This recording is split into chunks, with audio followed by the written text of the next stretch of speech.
देव विकृति जी, मेरा नाम दर्पण है। मैं 42 साल का हूँ। मैं इसलिए 42 साल का अपनी उम्र बता रहा हूँ क्योंकि मैं एक यूपीएससी एस्पिरेंट नहीं हूँ। तो अभी रिसेंटली मैंने आपकी एक फिलॉसफी की वीडियो देखी थी, शायद वो पहला क्लास था। उसमें आप सुकरात को कोट करते हुए कहते हैं कि बहुत कम लोग हैं जो ये जानते हैं कि वो बहुत कम जानते हैं और मैं उनमें से एक हूँ। हालांकि आपने अपने बारे में वो बात नहीं कही थी। और उसी में चूंकि मुझे वही रिसेंट वीडियो याद आ रहा है, उसी में आपने बाद में कहीं पे ये भी बोला था कि फिलॉसफी को लेके मेरे जो भ्रम थे कि फिलॉसफी को पढ़ के मेरे ज्ञान चक्षु खुल जाएंगे, वो पढ़ने के बाद वो भ्रम तो चले गए, लेकिन मेरे को एक इनलाइटेंड इग्नोरेंस, जो इग्नोरेंस थी वो इनलाइटेंड इग्नोरेंस में परिवर्तित हो गई। तो इसके साथ ये दोनों को अगर मैं सिरे इन दोनों कोट्स के सिरे एक और आपके कोट से जोड़ूं, जो आपने पास्ट में किसी इंटरव्यू में बोला था कि मैं खुद को सीरियसली नहीं लेता, तो मैं ये जानना चाहूंगा कि ये जो 3 कोट हैं और खासतौर पे आप अपने आप को खुद को सीरियसली नहीं लेते हैं, ये किस तरह डेवलप हुआ, इसकी क्या प्रक्रिया रही? शुक्रिया। देखिए दर्पण, पहली बात तो ये कि आप 42 साल के हैं और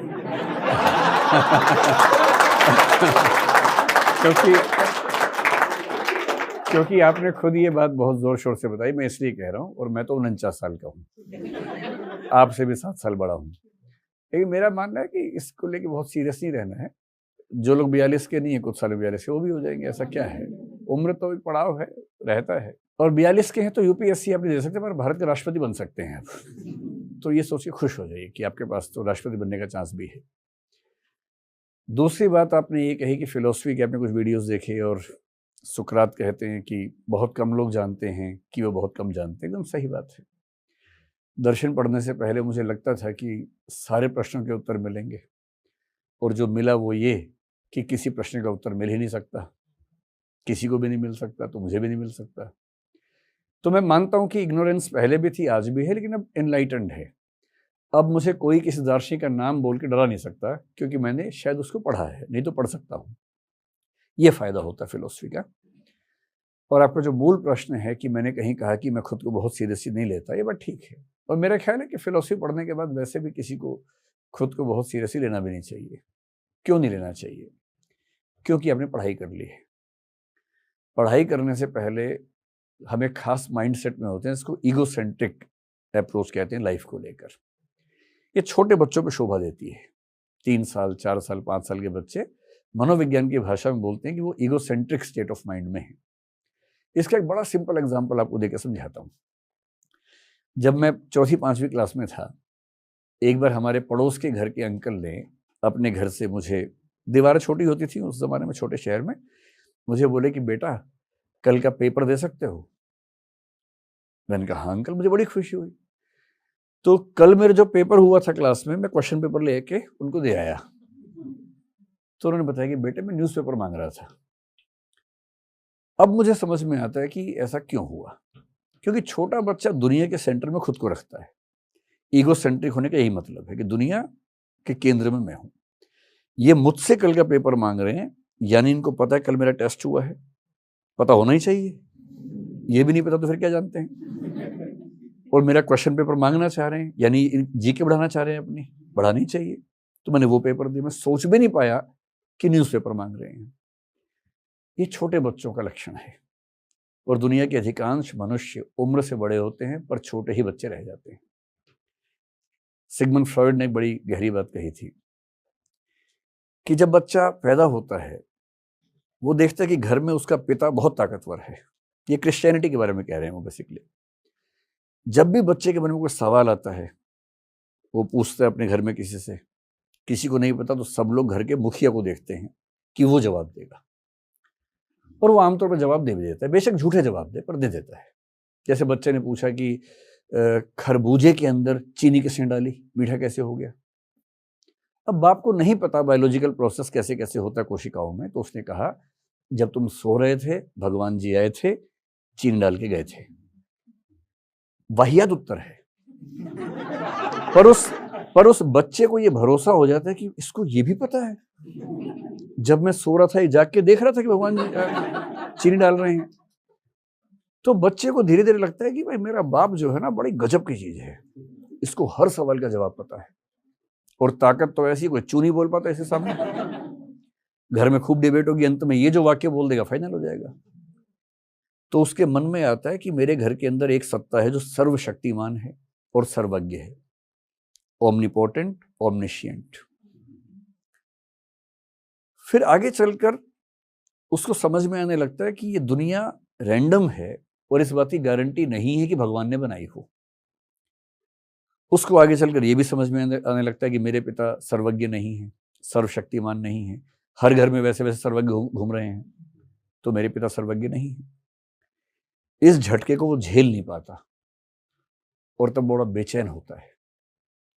इसलिए आप देखेंगे जब लड़के लोग आमतौर पर जब 15 से 20 की उम्र में होते हैं, अपने बाप के विद्रोही हो जाते हैं एकदम। और एक कहावत है, जब मैं 10 साल का था मुझे लगता था कि मेरे पिता सब कुछ जानते हैं।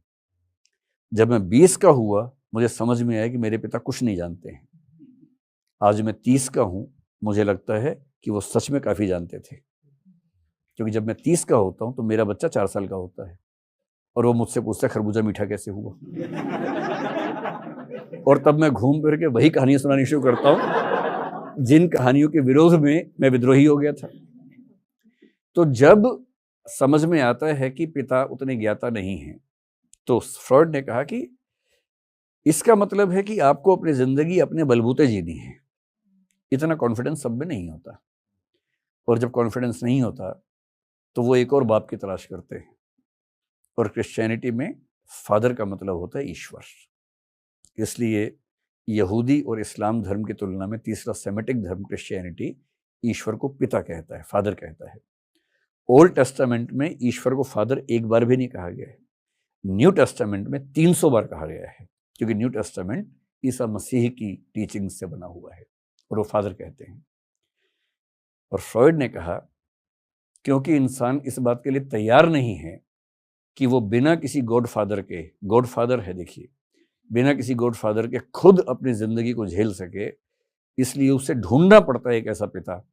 और उन कल्पनाओं से जो पिता बनता है उसकी छवि वैसी ही होती है जो घर के पिता की होती है, सर्वज्ञ, सर्वशक्तिमान, सर्वव्यापक। जब आप ये सब पढ़ते हैं तो आपको समझ में आने लगता है कि दरअसल आप सच में कुछ नहीं जानते थे और हम ईगोसेंट्रिक थे। बाद में समझ में आता है कि दुनिया बहुत बड़ी है, ब्रह्मांड बहुत बड़ा है। और जिसको समझ में आ गया कि ब्रह्मांड बहुत बड़ा है, उसे किस बात का घमंड होगा? वो खुद को क्यों सीरियसली लेगा? कायदे की बात है कि मुझ में और धूल के एक कण में अंतर इतना कम है, पर वो देखने के लिए मेरी नजर नहीं चाहिए, इस पूरे ब्रह्मांड को समझने वाली नजर चाहिए। अभी खेल के देख लीजिए, मेरी क्या हैसियत है? अगर मैं अपनी, जो मेरी है वो आपकी भी वही है, सबकी वही है बेसिकली, है ना, सिर्फ मेरी नहीं, किसी की बात कर लें। हमारी क्या हैसियत है अगर ईमानदारी से सोचें? इस दुनिया को बने हुए माना जाता है कि 1400 करोड़ साल हो चुके हैं, बिग बैंग हुए। इस पृथ्वी को बने हुए लगभग 450 करोड़ साल हो चुके हैं। मनुष्य का जो जीवन है उस जीवन की उत्पत्ति को 370 करोड़ साल हो चुके हैं। होमो सेपियंस को बने हुए 3 लाख साल हो चुके हैं। आज की दुनिया में 800 करोड़ होमो सेपियंस घूम रहे हैं दुनिया में, उनमें से एक मैं हूं। 1 ट्रिलियन स्पीशीज हैं इस दुनिया में, केवल पृथ्वी की बात कर रहा हूं मैं। अभी तो क्वांटम फिजिक्स कह रही है कि मेटावर्सेस, ये मेटावर्स तो इनका है, मल्टीपल वर्सेस हो सकते हैं, मल्टीवर्स हो सकते हैं। जिस यूनिवर्स को हम लेके बहुत खुश रहते हैं, ऐसे ऐसे कितने यूनिवर्स हैं पता नहीं। एक यूनिवर्स में कितनी गैलेक्सीज हैं पता नहीं। एक गैलेक्सी में कितने स्टार हैं पता नहीं। उसमें से एक गैलेक्सी मिल्की वे के एक स्टार, सूर्य के 9 ग्रहों में से एक ग्रह, पृथ्वी के 200 देशों में से एक देश की 1 ट्रिलियन स्पीशीज में से होमो सेपियंस के 140 करोड़ में से एक मैं हूं। मैं खुद को कितना सीरियसली लूं? मतलब मेरे होने से क्या हो जाएगा और मेरे न होने से क्या रुक जाएगा? ये तो है तथ्य, ये तो है सत्य। सत्य थोड़ा कड़वा होता है, झेलना मुश्किल होता है। फिलॉसफी पढ़ने का मजा ये है कि आपको सत्य झेलने के लिए तैयार कर देती है, और मैं अपने इस सत्य से सहज हो गया हूं। मैं बड़े रेफरेंसेस देता हूँ फिलोसफर से, क्योंकि मैंने उनको पढ़ के ही सीखा है। एक कभी मौका मिले तो एक जर्मन फिलोसफर थे 19वीं सेंचुरी में, किरकेगार्ड नाम था, सोरेन किरकेगार्ड, बड़े गहरे चिंतक थे, हीगेल के समकालीन थे, हीगेल के विरोधी थे। उन्होंने कहा कि जब आप बुद्धि से चीजों को समझने का प्रयास करेंगे तो आपको केवल अनिश्चितता हाथ लगेगी।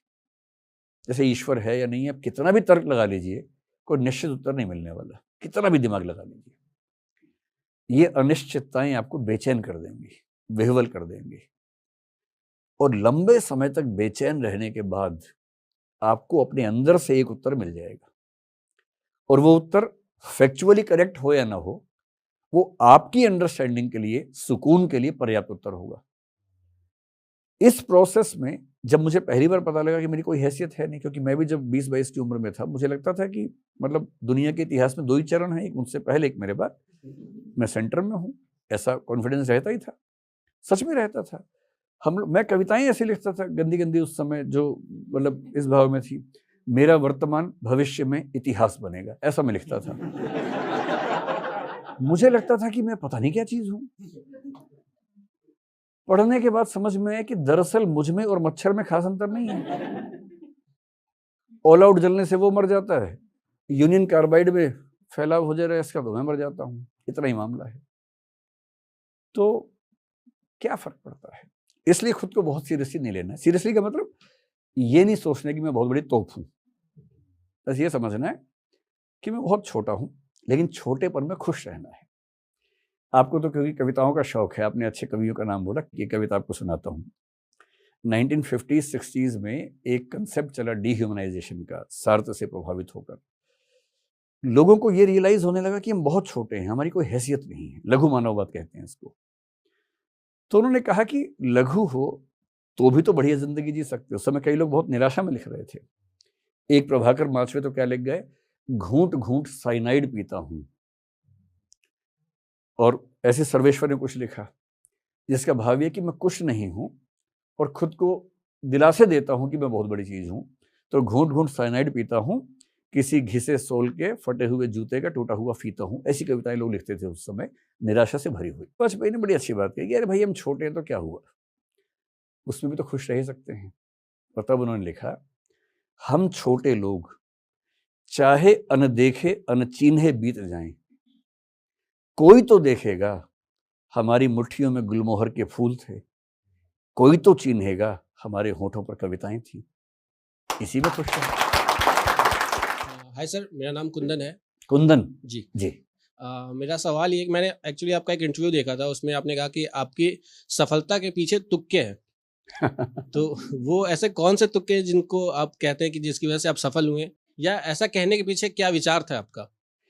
जब मुझसे कोई पूछता है कि आपकी विचारधारा क्या है, मैं बोलता हूँ मैं तुक्कावादी हूँ। तुक्काइज्म मेरी विचारधारा है। ये बात मेरे बारे में नहीं, आपके बारे में भी है। हम सब जिंदगी में जितने सफल हैं, आपको अजीब सा लगेगा, लेकिन हमारी सफलताओं, हमारी विफलताओं में हमारी भागीदारी 0% है। मैं 5 भी नहीं कह रहा हूं, मैं 1 भी नहीं कह रहा हूं, मैं 0 कह रहा हूं। और ये बात समझ में तब आती है जब आप बहुत बारीकी से जिंदगी को समझते हैं। नहीं तो हवा में पंप भर के उड़ते रहिए, हवा में क्या दिक्कत है। गुब्बारे को अच्छा लगता है उड़ना, जबकि उसको नहीं पता कि खाली हीलियम की वजह से उड़ रहा है, उसमें उसकी कोई भूमिका नहीं है। तो गुब्बारा बन के हवा में उड़ना सामान्य बात है, लेकिन एक बार ईमानदारी से टटोल लेना कि मेरी सफलताओं में मेरी कितनी भूमिका है, वो ज्यादा गहरी बात है। तो एक बार खेल लेते हैं। मनोविज्ञान में एक सिद्धांत जिसपे मेरी सहमति भी है, वो कहता है कि व्यक्ति का पूरा व्यक्तित्व 2 चीजों से मिलकर बनता है, एक जेनेटिक्स और एक एनवायरनमेंट। जैसे मेरा IQ ठीक ठाक है, मैंने कभी नापा नहीं है, पर मेरा ख्याल है कि 120-30 कम से कम होगा। इससे मेरी भूमिका बिल्कुल नहीं है। मेरी हाइट ठीक है, इससे मेरी कोई भूमिका नहीं है। मेरी आंख खराब है, इससे मेरी कोई भूमिका नहीं है। मैं दिखने में बहुत कुरूप नहीं हूं, इससे मेरी कोई भूमिका नहीं है। आप लंबे हैं, सुंदर हैं, चौड़े हैं, मोटे हैं, मतलब मोटे भी हो सकता है, खा खा के मोटे हो गए हों, लेकिन बेसिकली आपका जो व्यक्तित्व है जेनेटिकली, उसमें आपकी कोई भूमिका नहीं है। इससे यदि किसी को लंबा होने का घमंड है तो उस मूर्ख को पता नहीं है कि उसमें उसकी कोई भूमिका नहीं है। किसी को छोटा होने का गम है तो उसमें उसकी क्या भूमिका है, कोई भूमिका नहीं है। तुक्का लग गया। आप ऐसे पेरेंट्स के घर पैदा हुए जिनके जीन्स की हिस्ट्री में छोटापन था तो अब छोटे हो गए, किसी के जीन्स में गोरापन था अब गोरे हो गए, इसलिए अब विज्ञापन में जा रहे हैं ये बताने के लिए कि मैंने कौन सी क्रीम लगाई थी। तो लगाई नहीं क्रीम आपने कोई क्रीम नहीं लगाई, क्रीम लगा के आज तक कोई गोरा हुआ भी नहीं है। अगर आप सांवले पेरेंट्स से घर हुए, भूमध्य रेखा के आसपास पैदा हुए, तो आप सांवले हो गए। इसमें आपकी क्या अच्छाई है, गलती है? सामान्य सी बात है। आपका आईक्यू आपके बस में नहीं है। अगर आपका मतलब आप पूरी ताकत से आईक्यू में थोड़ी बहुत फेरबदल कर सकते हैं, रेंज डिसाइडेड है, उस रेंज के बियॉन्ड आप जा ही नहीं सकते।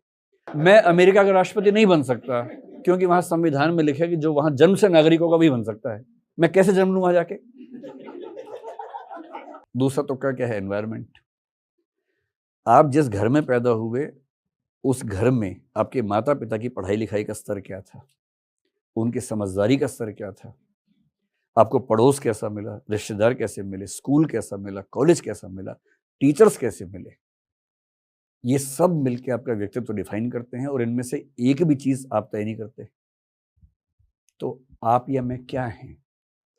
तुक्के से एक घर में एक जेनेटिक स्ट्रक्चर लेके पैदा हुए, दूसरे तुक्के से कुछ भाई बहन, कुछ रिश्तेदार, कुछ माँ बाप, कुछ स्कूल टीचर, कुछ कॉलेज टीचर, कुछ और लोग जिंदगी में आए, कुछ एक्सपोजर मिल गया। कोई बच्चा पैदा हुआ दिल्ली में, कोई पैदा हुआ बिहार या उड़ीसा के बहुत पिछड़े हुए गांव में।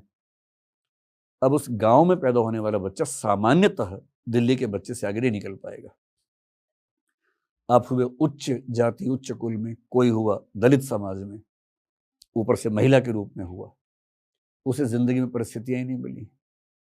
आपका सपना है कि मैं देश का प्रधानमंत्री बनना चाहता हूं, उसका सपना है कि गांव में जितना गोबर बिखरा है सारा मेरा हो जाए, क्योंकि पहले मैंने देख लिया है, मेरा है गोबर सारा का सारा।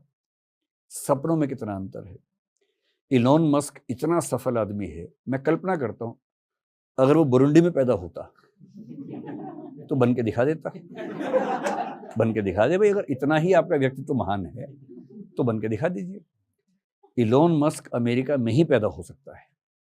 पैदा हर जगह होते हैं पर बनता वही है जो अमेरिका में होता है, क्योंकि वहाँ की इकोनॉमी ऑप्शंस देती है, वहाँ नॉलेज इकोनॉमी है, वहाँ हर चीज़ आपको मिलती है, स्टार्टअप करने के लिए पूंजी आराम से मिलती है, सरकार की तरफ से कोई दबाव नहीं होता। लिबरलिज्म, लिबर्टेरियनिज्म जिस लेवल पर पूंजीवाद को सपोर्ट करता है वो विचारधारा दुनिया में कहीं नहीं मिलती है। ऐसा क्यों है कि दुनिया के सबसे बड़े 10 स्टार्टअप में से कम 7 अमेरिका में ही दिखते हैं हमें? इसलिए नहीं है कि अमेरिका के लोग बहुत स्मार्ट होते हैं, ये इसलिए है कि उनका एनवायरनमेंट ऐसा है कि वो सफल हो जाते हैं। क्यों भारत से हमें पिछले कुछ सालों से देखें तो ज्ञान की दुनिया में बहुत बड़े प्रकांड काम हम नहीं कर पा रहे हैं? दिमाग थोड़ा ना कम है, वैसा सेटअप नहीं है, स्ट्रक्चर्स नहीं है, वैसा माहौल नहीं बन पा रहा है। और इस पूरे मामले में आप किसी की जिंदगी की व्याख्या कर लीजिए। अगर आप मुझसे पूछें मैं आज जो आपको दिख रहा हूं कैसे बना, मेरा तुक्का लग गया कि मेरे पेरेंट्स हिंदी भाषा के अध्यापक थे दोनों, इसलिए मेरी हिंदी अच्छी हो गई। मेरा तुक्का था कि मेरी माँ उसी स्कूल में टीचर थी जहां मैं स्टूडेंट था, और मेरे दोनों पेरेंट्स ने जिद कर करके मुझे मंच पे उतार दिया 3री क्लास में डिबेट बोलने के लिए, कविताएं बोलने के लिए। मेरा मन नहीं करता था, डांट खाता था, मंच पे जाता था। लेकिन 2-4 साल होते होते मैं मंच के लिए इतना सहज हो गया। मैंने स्कूल और कॉलेज में मिलाकर लगभग 1000 डिबेट्स में पार्टिसिपेट किया है, शायद 800-900 जीती भी होंगी उनमें से। इतना अनुभव मुझे उसका मिला। क्यों मिला? मेरे दोस्तों को तो नहीं मिला, मेरे स्कूल के किसी बच्चे को नहीं मिला, मुझे मिला क्योंकि मुझे पेरेंट्स ऐसे मिले। उनका जेनेटिक स्ट्रक्चर ऐसा था कि मेरा आईक्यू भी ठीक हो गया, मेरी भाषा ठीक हो गई। मेरे पिताजी की इच्छा थी कि मेरा बच्चा दिल्ली जाके पढ़े, मुझे सुविधाएं मिली, मेरे दोस्तों को नहीं मिली, वो छोटे शहर में रह गए, मैं दिल्ली आ गया।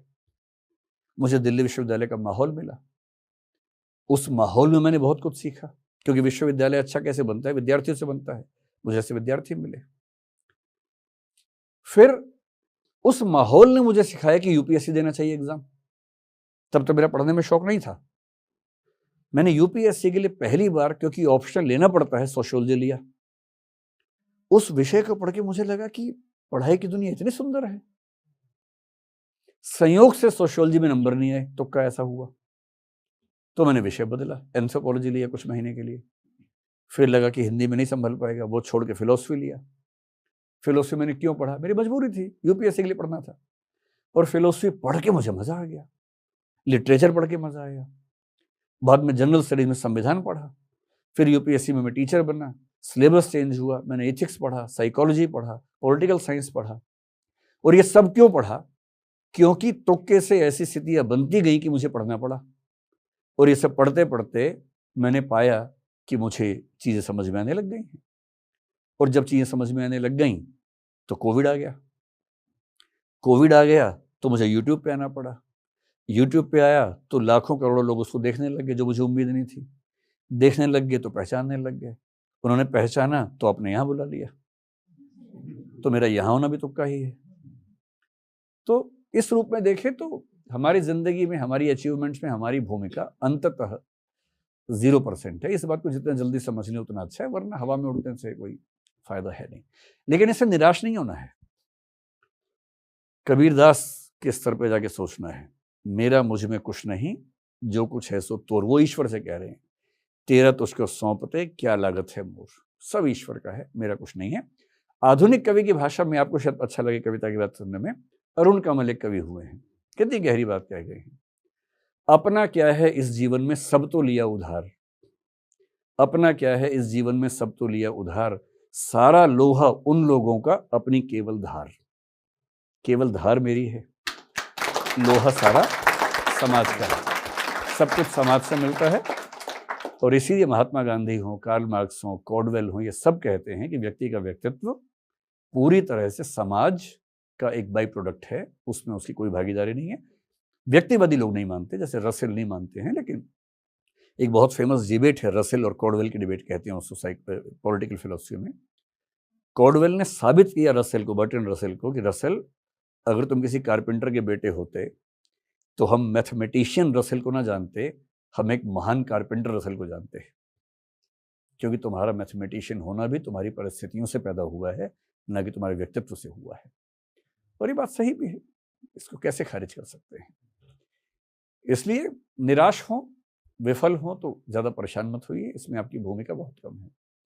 सफल हैं तो ज़्यादा उछलिए मत, दूसरों को नीचा मत दिखाइए कम से कम, क्योंकि जिसको आप नीचा दिखा रहे हैं उसकी परिस्थितियाँ आपसे खराब थी, इतनी सी बात है।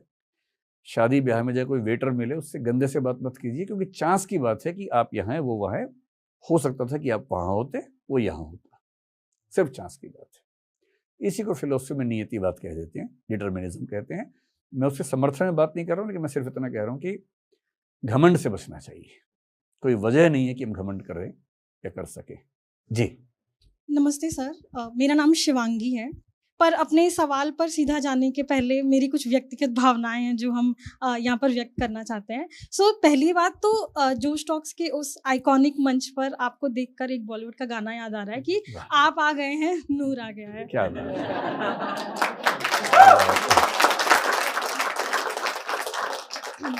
तो सर, मेरे जीवन का ये पहला इवेंट हम अटेंड कर रहे हैं और उस पे सोने पे सुहागा कि आपका इवेंट अटेंड कर रहे हैं, तो उसके लिए जोश टॉक्स का तहे दिल से शुक्रिया।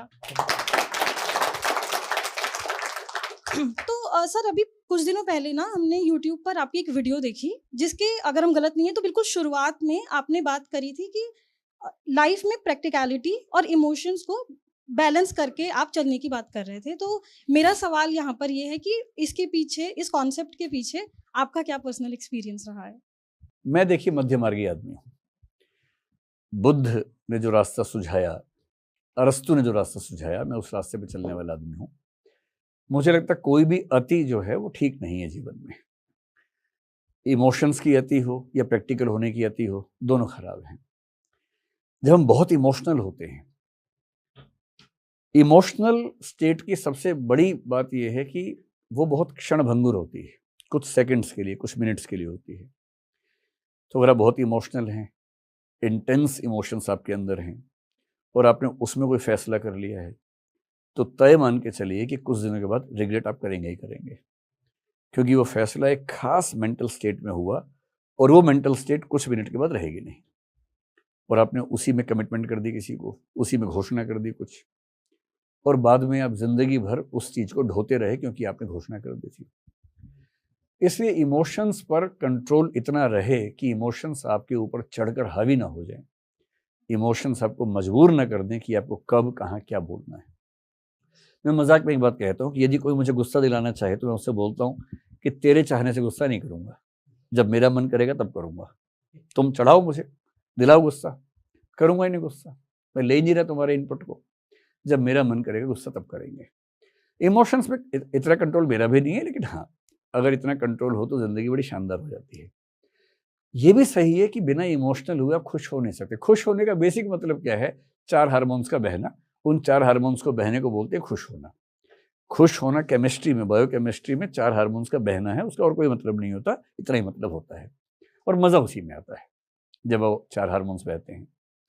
प्रैक्टिकल होने में क्या है कि कभी-कभी आपका मन करता है प्रैक्टिकल हो जाऊँ। आप सब उस फेज से गुजरे होंगे। हर व्यक्ति को लगता है कि वो बहुत इमोशनल है और लोग उसका मिसयूज़ कर लेते हैं। और मज़े की बात है कि आपके बारे में दूसरों को भी ऐसा लगता होगा कि ये मेरा यूज़ कर लेती है, ये मेरा यूज़ कर लेता है, और आपको दूसरों के बारे में लग रहा है, क्योंकि हम सब सब्जेक्टिव तरीके से सोचते हैं ना। सबसे बुरी फीलिंग दुनिया में है ऑब्जेक्टिफिकेशन, कि किसी ने मुझे वस्तु की तरह इस्तेमाल किया, ऑब्जेक्ट की तरह इस्तेमाल किया। इससे बुरी कोई फीलिंग नहीं मानी जाती है।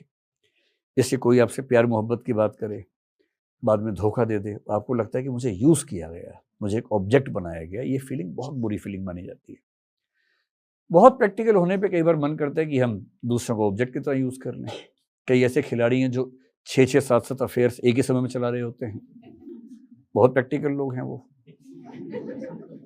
उनके इमोशंस भी उनके हिसाब से काम आते हैं। कहाँ कितना रो के दिखाना है, कहाँ किस अंदाज में बोलना है, कहाँ किसी से पैसे भी निकलवा लेने साथ में, हर चीज़ के एक्सपर्ट लोग हैं। ऐसे लोगों को तात्कालिक लाभ मिल जाते हैं, लेकिन मेरा ख्याल है कि एक समय के बाद कोई उन पर भरोसा नहीं करता है। और एथिक्स की दुनिया में एक बड़ा प्रसिद्ध कथन है जिसको हम एक्सियोम की तरह यूज़ करते हैं। एक्सियोम मतलब जो स्वयं सिद्ध कथन है, जो बेस है। It is good to be good. अंततः अच्छा होना अच्छा ही होता है। आप अच्छे रहेंगे, नुकसान झेलेंगे कहीं कहीं, लेकिन आपकी गुडविल होगी, साख होगी, लोग भरोसा करेंगे, और भरोसा करेंगे तो जीवन आपका अपने आप अच्छा हो जाएगा। इसलिए मैं बार बार ये बात कहता हूँ कि बहुत प्रैक्टिकल होके दूसरों का खून चूस लेना, बहुत इमोशनल होके कुछ पैरासाइट्स को पाल लेना अपने साथ में, खून चुसवाते रहना, दोनों खराब बातें हैं। इतना इमोशनल नहीं होना है कि कोई गधा बना दे, इतना प्रैक्टिकल नहीं होना है कि आप दूसरों को ऑब्जेक्टिफाई करें। इंसान बनिए, इंसान रहने दीजिए दूसरों को। आपके लिए बताओ, हीगल का वाक्य है, be a man and respect others like human beings. तो खुद भी इंसान की तरह रहो, बाकियों को भी इंसान की तरह ट्रीट करो। इससे अच्छा क्या हो सकता है? और इसीलिए बैलेंस की ज़रूरत है दुनिया में। प्रणाम सर। जैसे आपने प्रैक्टिकलिटी की बात करी और बैलेंस की बात करी, तो हमारी जनरेशन में जनरली ये होता है कि हम पेरेंट्स के साथ सिचुएशन क्या होती है कि वो एक एज पे आ जाते हैं, वो एक तो वर्कहोलिक होते हैं, तो वो फ्री बैठना नहीं चाहते हैं, बट देन उनके हिसाब से शादी कर दी बच्चों की, ये हो गया, सब मेरा काम हो गया, मैं फ्री हूँ। जब मैं उनसे बोलती हूँ कि मेरे हिसाब से आपको लाइफ में और कुछ एक्सपीरियंस करना चाहिए जो अभी तक आपने नहीं किया है, हमारे पालन पोषण में आपने अपना टाइम स्पेंड किया है, मुझसे पूछते हैं क्या करें, तुम्हारी तरह बैग उठा के घूमने चले जाएं? तो आपके हिसाब से क्या सोल्यूशन होगा कि मैं एज अ डॉटर या कोई भी बच्चा मेरी एज का उनको ये सजेस्ट कर सके कि वो अपनी ज़िंदगी को ये ना सोचें कि बस मैं 60 साल का हो गया तो हो गया? मतलब हम लोग जिस समाज में हैं अभी, एक ट्रांजिशन के फेज़ में हैं, स्पेशली जो मिडिल क्लास में पेरेंट्स अभी हैं, ये लगभग आखिरी पीढ़ी है जिसको अपने सुखों की बहुत चिंता नहीं है, अपने बच्चों के सुखों के लिए सेक्रीफाइस कर चुके हैं। क्योंकि आप में से अधिकांश के पेरेंट्स वो हैं जिन्होंने बहुत स्ट्रगल करके आपको पढ़ाया है, बहुत पैसा बचा नहीं पाए हैं, और अगर थोड़ा बचा भी लिए तो खर्च करने का साहस उनके अंदर नहीं है। पैसा होता कई लोगों के पास, खर्च करने का साहस नहीं होता। अपने ऊपर खर्च करने का तो और साहस नहीं होता, उनको आत्मग्लानि होती है, गिल्ट फीलिंग होती है कि मैंने अपने ऊपर खर्च कर लिया, जबकि बच्चों के काम आने चाहिए पैसे। मेरे ख्याल से ये आखिरी पीढ़ी उस तरह की है मध्य वर्ग में, क्योंकि आपकी पीढ़ी जब पेरेंट बनेगी तो आप उतने परमार्थी टाइप के पेरेंट्स नहीं बनेंगे शायद, क्योंकि इसमें आपकी गलती नहीं है, समाज के ट्रांजिशन की गलती है, गलती भी नहीं है, नेचर है। इंडिविजुअलिज्म हमारे समाज में पहली बार ठीक से उभरना शुरू हुआ है मध्य वर्ग में। आज की जो नई पीढ़ी है, आप लोग हैं, आप लोग बुरे नहीं हैं, आप लोग इस नए समाज के प्रतिनिधि लोग हैं। आपको अपनी ज़िंदगी बिना कंप्रोमाइज़ के जीने की हैबिट काफ़ी हद तक है, पेरेंट्स की तुलना में ज़्यादा है।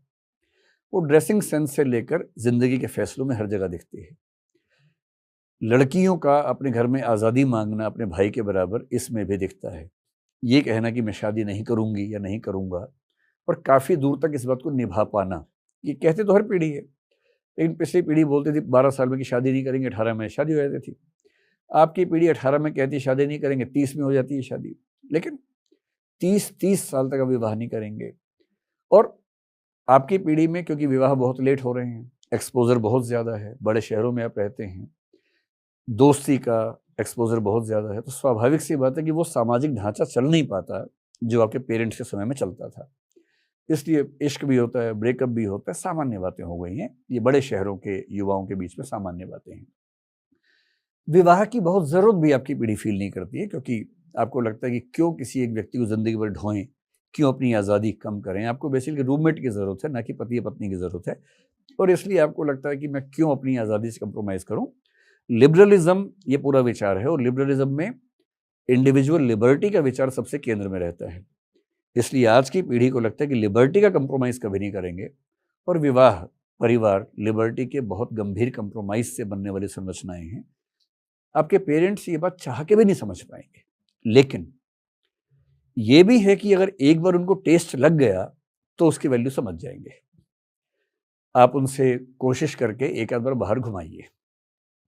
एक फिल्म आई थी क्वीन नाम की कुछ साल पहले, वो एक बड़ी लिबरेटिंग फिल्म महिलाओं के लिए मानी जाती है। एक लड़की है, उसकी शादी होने वाली है, शायद टूट गई है, मुझे एग्जैक्टली कहानी ध्यान नहीं है, कुछ कुछ ध्यान है। फिर वो किसी वजह से विदेश यात्रा पर चली जाती है, और उसको समझ में आता है कि लिबरेशन क्या होता है। अब हमारे समाज में जो बड़ी उम्र के लोग हैं, उनकी इच्छाओं का सम्मान करने की परंपरा नहीं है।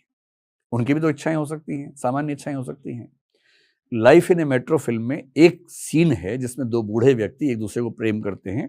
एक सीन दिखाया है, डर के मारे कि ज़्यादा क्रिटिसिज्म ना हो जाए समाज का, तो उन्होंने अवॉइड किया उस चीज़ को, लेकिन हल्का सा दिखा दिया।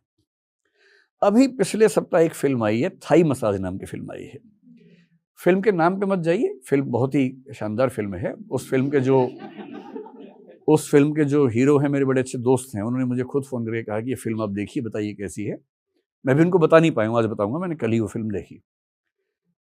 फिल्म में जो है वो सो है, वो तो आप देखेंगे, लेकिन एक जो मूल बात है वो ये है कि बड़ी उम्र का व्यक्ति जिसकी पत्नी की मृत्यु हो चुकी है, उसकी पत्नी 22 साल तक एक बीमार अवस्था में रही, उसको लकवा मार गया था, पैरालिसिस हो गया था। उस व्यक्ति की उम्र 60-70 के आसपास हो गई है। उस व्यक्ति के जीवन में सब कुछ है, प्रेम है ही नहीं। 23 साल से उसको प्रेम हासिल नहीं हुआ है, और उसके दोस्त सारे उस मुद्रा में आ चुके हैं कि चलो अब जागरण करेंगे, रात को ढोल बजाएंगे, और चलो बुलावा आया है उस पर कर लेते हैं। बुलावा आने ही वाला उनको लग रहा है, और ये कह रहे हैं कि नहीं, मैं सामान्य जीवन जीने की इच्छा रखता हूं, तो उसमें क्या बुरी बात है। एक वृद्ध व्यक्ति अपना सामान्य जीवन जीने की इच्छा रखते हुए कैसे एक बहुत लंबी स्ट्रगल करता है, कुछ लोगों के सहयोग से एक जगह जाता है, वहां उसे ऐसा प्रेम उपलब्ध होता है जिसमें इमोशंस नहीं है, और वो खुद को सहज महसूस नहीं करता, मना कर देता है, और बाद में उसको इमोशंस के साथ एक प्रेम का प्रसंग नसीब हुआ। और पूरी फिल्म का मूल विषय ये है कि क्या इस व्यक्ति को गिल्ट फीलिंग होनी चाहिए, या हमारे समाज को इन व्यक्तियों के लिए इतना सहज होना चाहिए कि उनकी इच्छाएं भी पवित्र और जायज़ हो सकती हैं।